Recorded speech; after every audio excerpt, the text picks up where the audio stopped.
Hello, my friends, and welcome back. Thank you very much for being with me again today. Well, it seems like the Russians confirmed something I've been saying for about 8 or 9 months, which is the Russians are not fighting 100% against NATO in Ukraine, but that they are about, in my assessment here, I didn't confirm that one, about I would say 5% of their military capability. Now you will say, well, Emil, the Russians have a hard time with personnel.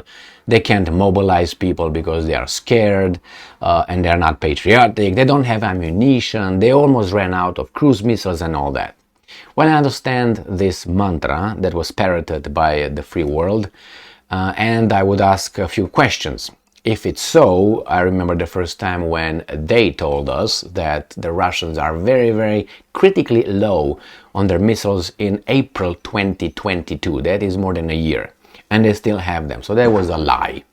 Now the second one, they said the Russians were losing. Well, if I look over the map, it's not really losing because they gained territory. That means winning. Now, again, they told us, the Russians are not moving fast. According to whose assessments? The Russians' assessments or their assessments? Because they say the Russians thought. Have you ever heard anybody from the leadership of the evil Russian, gang saying, well, we're gonna be done in 2 weeks.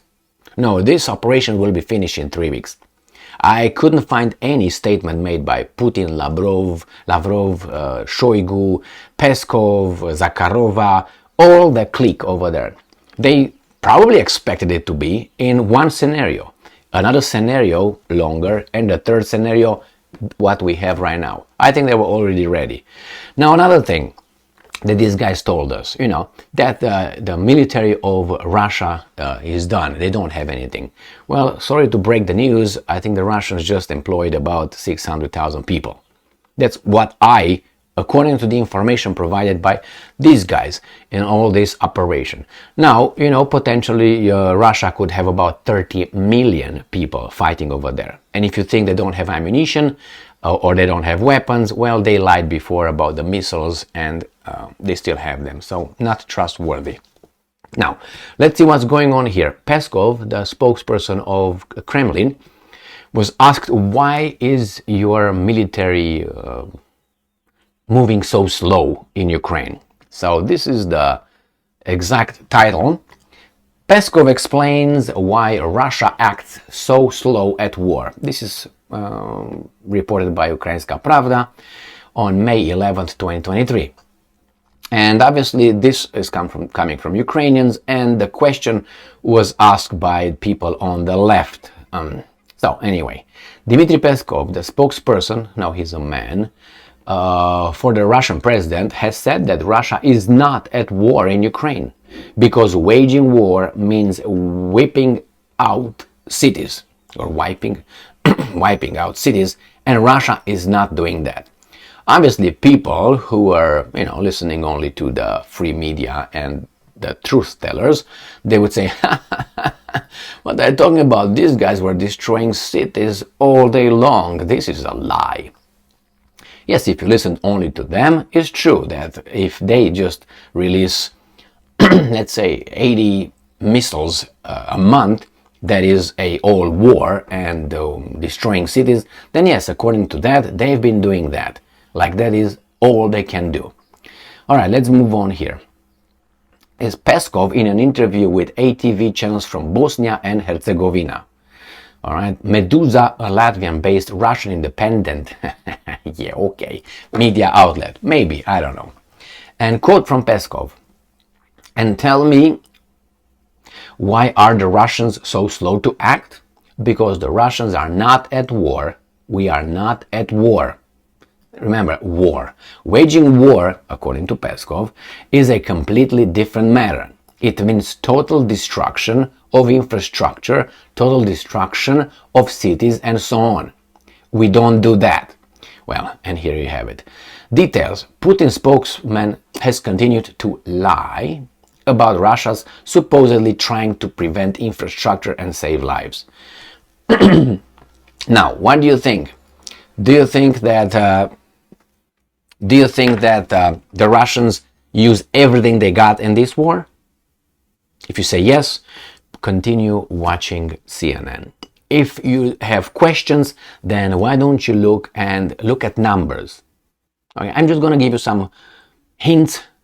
I refer you to certain areas. Look at numbers. First, I would start with the Russian military.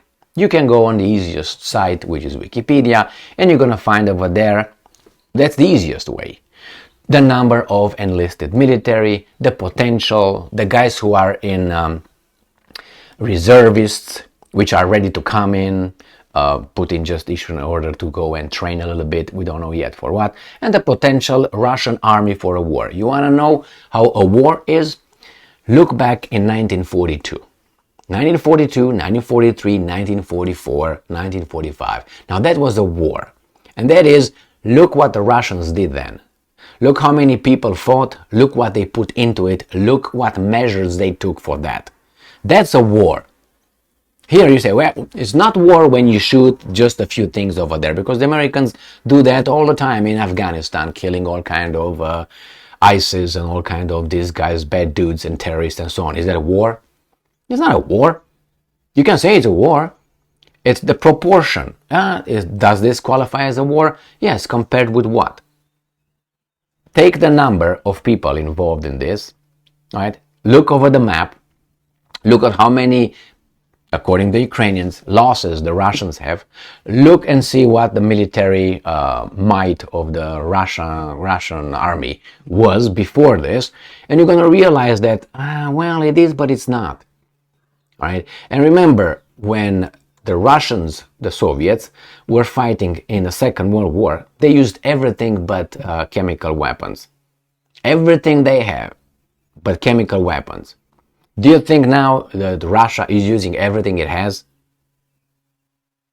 You know what I mean. No, so if it's a war where you just have to win, I'm guaranteeing you they will stop any pew pew pew, pss, pss, pss, that would be gone. They would use something else, and I guarantee you everything will stop now. But they don't want that because they're concerned about other things in the future.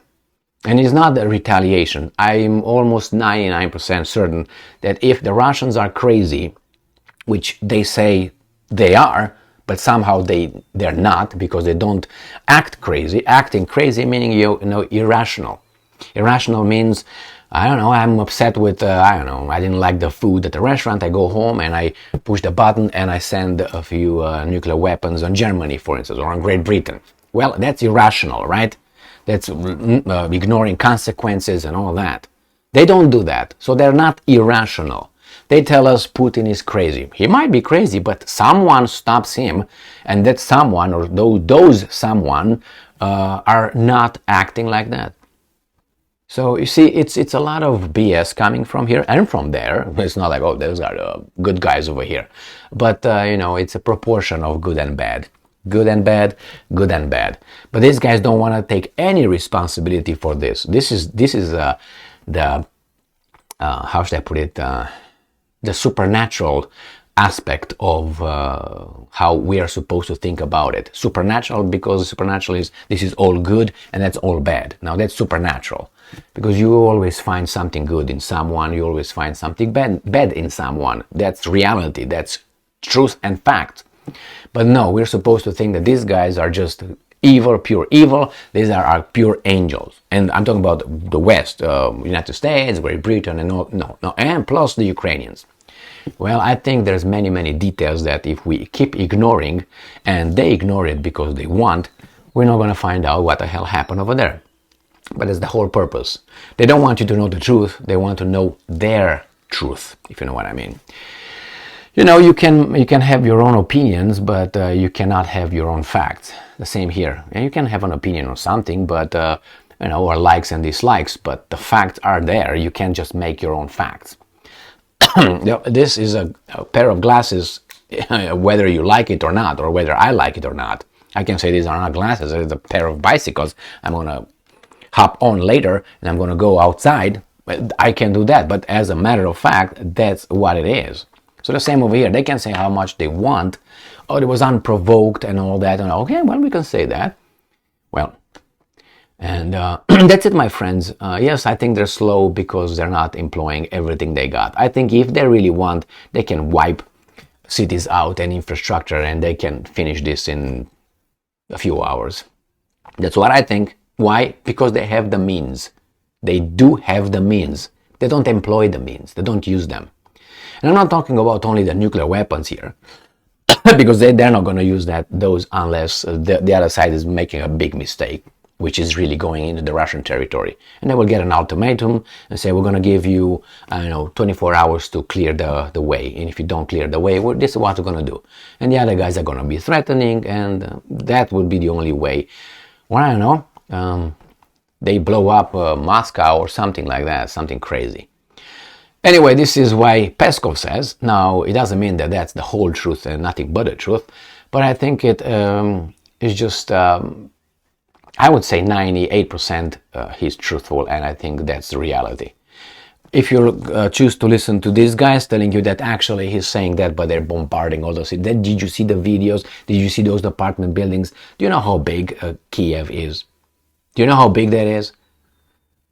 And when they shoot a missile, can you see how big that is? What's the destruction of a missile? Did you look over there? Now add, let's say, 200 missiles, let's say, fell on Kiev. And look at Kiev. Put those 200. Is that what it is for, let's say, I don't know, like bombardment in the Second World War? Did you see how Stalingrad looked like? Now that's destruction. Did you look how Dresden looked by the Allies bombarded? Or Hamburg or Berlin. Did you look at Berlin, how it looked? Kiev doesn't look anything like that. Anything like, they have electricity, they have water, the cars are driving, people go to work. Now put that in the context of Berlin 1945, let's say 30th of April, let's say 1945. And look the pictures after that, and you tell me if that's war or this is war.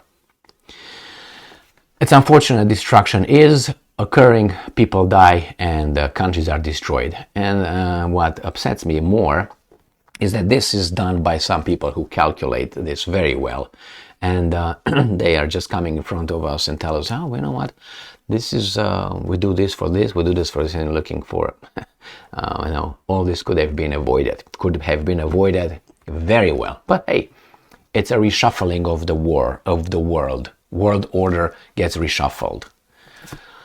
And is not going according to the plan. Well, it seems like the other plan is going according to whatever they're doing, which is forming a new club.